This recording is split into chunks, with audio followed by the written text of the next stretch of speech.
మీనం వారికి గనక చూసుకున్నట్లయితే ప్రస్తుతం మీకు ఎల్నాడ్సిన ఒకటి నడుస్తుంది. కాకపోతే ఒక లక్కీ ఏంటంటే ఇంతకాలము చతుర్థ భావంలో ఉండేటువంటి గురువు పంచమ భావంలోకి వెళ్తున్నాడు. ఎప్పుడైతే పంచమంలోకి వెళ్తున్నాడో గురువు, లగ్నంలో శని ఉన్నాడో, 12వ స్థానంలో రాహు ఉన్నాడో, ఈ శని రాహు ఎనర్జీస్తో పంచమంలోకి వెళ్తున్నటువంటి గురువు ఇచ్చేటువంటి 3 అద్భుతమైన ఫలితాలు ఏమిటి? ఇంకా ఎక్కువ కూడా ఉంటాయి, బట్ 3 అయితే ఖచ్చితంగా ఉన్నాయి అక్కడ. మరియు 3 విషయాల్లో జాగ్రత్త కూడా ఉండాలి. ఏమిటది అనేటువంటి అంశాలు చెప్తుంది నేనైనప్పటికీ చెప్పిస్తుంది సాక్షాత్ లలిత అమ్మవారిగా భావిస్తూ ఆ లలితాంబిక అమ్మవారి యొక్క అనుగ్రహం మీకు పరిపూర్ణంగా కలగాలని మనస్ఫూర్తిగా కోరుకుంటూ, ఇక్కడ ఎప్పుడైతే గురువు పంచమంలోకి వెళ్తాడో గురు బలము అంటారు దాన్ని.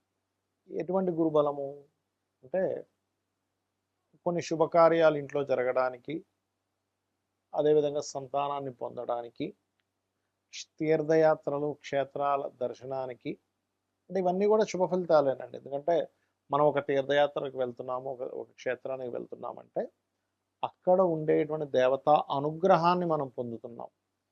దేవతా అనుగ్రహం పొందుతున్నామంటే దానంత శుభం మరొకటి లేదు, గుర్తుపెట్టుకోండి. కాబట్టి ఈ రకంగా సంతానము మరియు అదేవిధంగా క్రియేటివ్ ఫీల్డ్లో, ముఖ్యంగా సినిమా ఫీల్డ్లో ఉండేటువంటి వారి కొత్త అవకాశాలు. మరి ఏలినాటి శని నడుస్తుంది కదా అని మీకు సందేహం కలగవచ్చు. ఏలినాటి శని నడుస్తున్నప్పటికీ గురువు దృష్టి ఉన్నప్పుడు ఆ శని ప్రభావం తగ్గుతుంది. ఇంతకాలం ఏలినాటి శని రాశిలో ఉంది కదా అనేటువంటి భయం కాస్త తగ్గుతుంది మీకు. అంటే పనులు కదలకుండా స్ట్రక్ అయిపోయినటువంటివి, అసలు ముందుకు కదలనటువంటివి ఏవైనా సరే ఇక్కడ కాస్త కదలిక అనేటువంటిది వస్తుంది దీనివల్ల. మరి జాగ్రత్తలు ఏమిటి? ఇక్కడ 12లో రాహు ఉన్నది, విదేశీ యోగం ఉందని చెప్పుకున్నాము. అయితే ఇక్కడ ఏంటంటే పంచమంలో గురువు శని రాహు ఎనర్జిస్తూ ఉన్నప్పుడు మీకు స్నేహితులు గానో, ప్రియుడుగో లేదా ప్రియురాలు గానో, అంటే లవర్లు గానో పరిచయం అయ్యే విషయాలు వ్యక్తుల్లో మొదట చాలా మంచి వాళ్ళు, అసలు వీళ్ళని ప్రేమించకపోతే మనకెందుకు, వీళ్ళు ఇలాంటి వాళ్ళు ఫ్రెండ్షిప్ లేకపోతే మనకెందుకు అనేటువంటి సిచ్యువేషన్స్ మీకు క్రియేట్ అవుతే అలా కనిపిస్తుంటుంది ఒక మాయలాగా. తీరా అది ఆ యొక్క లవ్ని మీరు ఓకే చేసిన తర్వాత, మీనం వారు గుర్తుపెట్టుకోండి, ఓకే చేసిన తర్వాత అక్కడి నుంచి మీకు అయ్యో ఏమిటనే ఇలాంటి వ్యక్తిగా నేను ఓకే చెప్పాను, ఇంత మాయ ఇంత మోసం అనేటువంటిది బయటపడుతుంది. కాబట్టి ఖచ్చితంగా ఇటువంటి ట్రాప్స్లో మనం పడుతున్నామా ఏంటనేటువంటి విషయాన్ని గుర్తిరగండి దయచేసి. ఇక మరొక విషయం ఏంటంటే స్నేహితులతో కలిసి ఒకసారి విహారయాత్రలకు వెళ్తుంటారు కొంతమంది, ఏదో ట్రెక్కింగ్ అనో, గోవా బీచ్ కనో, అంటే స్నేహితులతో కలిసి ఎంజాయ్ చేసేటువంటి విషయాల పట్ల కూడా కాస్త జాగ్రత్తగా ఉండాలి. కాకపోతే గురువు లాభస్థానాన్ని చూస్తున్నాడు కాబట్టి కొంచెం అటువంటి ప్రదేశాలకు కూడా వెళ్తుంటారు, కానీ కొంచెం జాగ్రత్తగా ఉండాలి. బిజినెస్లో సక్సెస్ ఉంటుంది, హైయర్ ఎడ్యుకేషన్లో కూడా చక్కగా ఉంటుంది. అయితే ఏలినాటి శని ప్రభావం కూడా తగ్గడానికి కొన్ని టిప్స్ ఉన్నాయి. ఏమిటది అంటే మీరు మధ్యాహ్నం పూట నిద్రపోకండి దయచేసి. యువకులు అయినట్లయితే, ఏజ్డ్ పర్సన్స్, చిన్నపిల్లలు, స్త్రీలు పొద్దున్నే లేస్తారు కూడా, వాళ్ళకి ఒక అరగంట సేపు నాప్, స్లీప్ ఏదో అంటారు, అలాంటివి పర్లేదు. కానీ యువకులుగా ఉండి మాత్రం మధ్యాహ్నం నిద్రపోతే శని ఎక్కడా కూడా మీకు సపోర్ట్ చేయడు. కర్మ మందుడు కాబట్టి మందత్వంగా మనకి ఆ యొక్క కర్మ బద్దకించడం ద్వారా కొన్ని కోల్పోతాం. ఇది బాగా గుర్తుపెట్టుకోండి. శనివారాలు కాస్త ఒంటికి శుభ్రంగా నువ్వుల నూనె రాసుకొని అభ్యంగా స్నానం చేయండి, అంటే నలుగు పెట్టుకొని స్నానం చేయండి. మరొక విషయం ఏంటంటే ముసలి వాళ్ళకి లేదా కార్మికులకి, కర్షకులకి, మీ కిందన పనిచేసేటువంటి వారి కోసం ఏదో ఆనందంగా ఏదైనా ఇవ్వండి. ఖచ్చితంగా మీకు అన్ని విధాలా బాగుంటుంది. గురువు కర్కాటక రాశిలోకి మారుతూ ఈ సంవత్సరం, మనకు పోయిన సంవత్సరం ఎలా అయితే వృషభంలో ఉన్నటువంటి గురువు మిథునంలోకి, మిథునం నుంచి మరలా కర్కాటకంలోకి వెళ్ళి మళ్ళీ కర్కాటకం నుంచి మిథునంలోకి వచ్చి కూర్చున్నాడు. ఈ సంవత్సరం కూడా 3 రాసులు, అంటే మిథునంలో ఉన్న గురువు ఇప్పుడు మనకి కొత్త సంవత్సరాన్ని మిథునంలో ఉన్నాడు. అలాగే కర్కాటకంలోకి వస్తున్నాడు జూన్ 2కి, నవంబర్ 1కి అలాగా సింహంలోకి వెళ్ళి కేతుతో కనెక్ట్ అవుతున్నాడు. దీనివల్ల దేశకాల పరిస్థితుల్లో ఎందుకు ఇంత ఇబ్బంది? ఎందుకంటే గురువు ఉచ్చస్థానంలోకి వెళ్తుంటే ఇబ్బంది ఏంటండి? నేను చాలా రోజుల క్రితం చెప్పాను ఏమండి, గురువు కాదు, గురువు యొక్క స్వరూపం పూర్తిగా పాడైంది అని. అందుకే చూడండి, విపరీతమైన ఎండలు, విపరీతమైనటువంటి వర్షాలు, ఒక రకమైనటువంటి ఇవన్నీ కూడా చెప్పుకున్నాం, మన యూట్యూబ్ ఛానల్లో ఉన్నాయి. అదేదో అంటే విపత్తు వచ్చేస్తుంది అనేటువంటివి మనం వింటూ ఉన్నాం వార్తలు. ఎందుకు కారణం ఏమిటి అంటే సర్పదోషాన్ని ఇన్నర్గా క్రియేట్ అవుతుంది అక్కడ. సర్పదోషం ఎలా క్రియేట్ అవుద్ది? రాహువు వల్ల, కేతువు వల్ల. రాహుకేతువులు ఇంకొక గ్రహంతో కంజక్షన్లో ఉన్నప్పుడు సర్పదోషాలు క్రియేట్ అవుతూ ఉంటాయి కదా. రైట్. అయితే ఈ కంజంక్షన్ విషయంలో ఇక్కడ ఒక మంచి కంజంక్షన్ కూడా ఉంది, అది కూడా ఏంటో చెప్తాను. ఒకటి, కర్కాటక రాశిలోకి జూపిటర్ ఎంటర్ అవుతున్నందుకు జలప్రలయాలు, జలం మూలంగానే కొన్ని వైరస్లు రావడం, ఈ కుజుడి మీద ఈ గురువు మీద కుజుడి యొక్క దృష్టి ఉన్నందుకు ఆ యొక్క దృష్టి మూలంగా కొన్ని యుద్ధ సంబంధించిన అనవసరమైన ఉద్యమాలు, వద్దన్నా సరే పిచ్చి పిచ్చి ఉద్యమాలన్నీ కూడా జరుగుతాయి ఈ లోకంలో. విపరీతమైనటువంటి కొన్ని ఉద్యమాలు జరగనున్నాయి, గుర్తుపెట్టుకోండి. అవి తలా తోకా లేనటువంటి ఉద్యమాలు.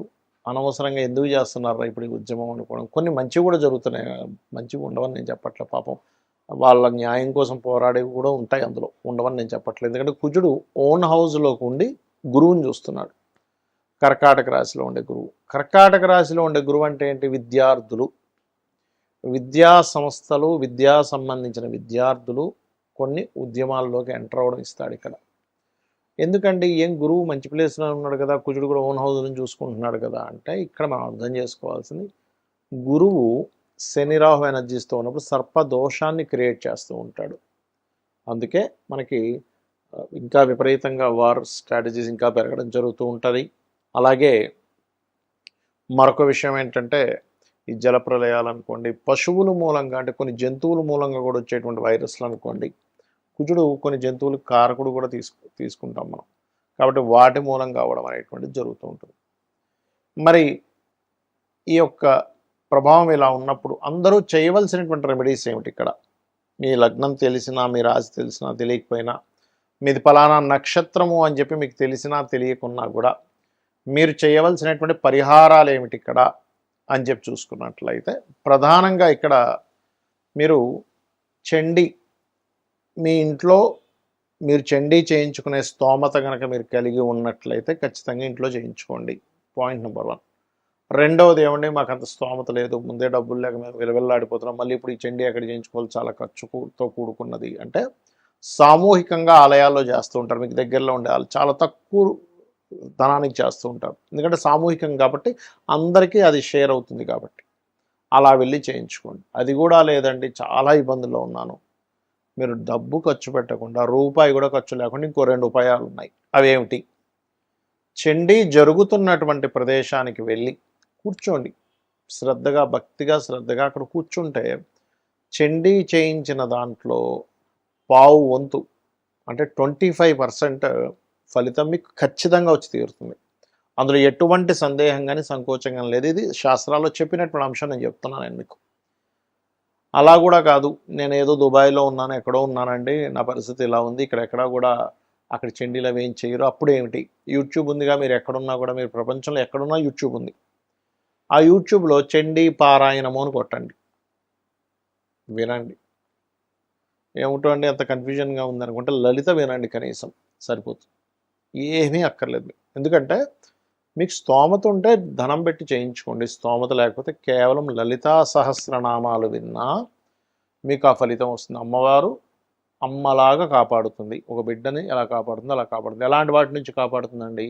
అనవసరమైన విపత్తుల్లో మనం చిక్కుకోకుండా. గోచార గ్రహాల్లో ముఖ్యంగా గురువు కర్కాటకంలోకి అతిచారంలో, ఈ అతిచారం వల్ల ఏమిటంటే మనం లాస్ట్ టైం కూడా చెప్పుకున్నాం, అతిచారానికి ముందే చెప్పాను ఏమంటే గోల్డ్ రేటు, సిల్వర్ రేట్ ఎలా పెరుగుతుందో పిచ్చి పిచ్చి పెరుగుతుందని. అలాగే ఇప్పుడు కూడా పెరిగేటువంటి యోగాలు ఇస్తూ ఉంది. ఇది ఒక సంవత్సరం వరకు ఉంటుంది. అయితే ఇందులో ఒక గమ్మత్తైన విషయం ఏంటంటే ఈ గురువు కేతువు కలిసి సింహరాశిలో కలుస్తారు. అదొక సాధనా సమయంగా చెప్తారు శాస్త్రంలో. అంటే ఎవరైనా సాధకులు కొన్ని గురువుల దగ్గర కొన్ని మంత్రాలు తీసుకొని, లేకపోతే కొన్ని బీజాక్షరాలతో కూడినటువంటి ఉపదేశం తీసుకొని చేస్తూ ఉంటారు. వారికి నవంబర్ 1వ తేదీ నుంచి 25వ తేదీ వరకు ఈ 25 రోజులు సాధనా సమయంగా చెప్పుకోవచ్చు. కాబట్టి ఇలా చేయండి. మరియు మనకి ఇప్పుడు పుష్కరాలు వస్తున్నాయి, పుష్కరాల దగ్గర కూడా చాలా జాగ్రత్తగా ఉండండి. శ్రీమాత్రే నమః.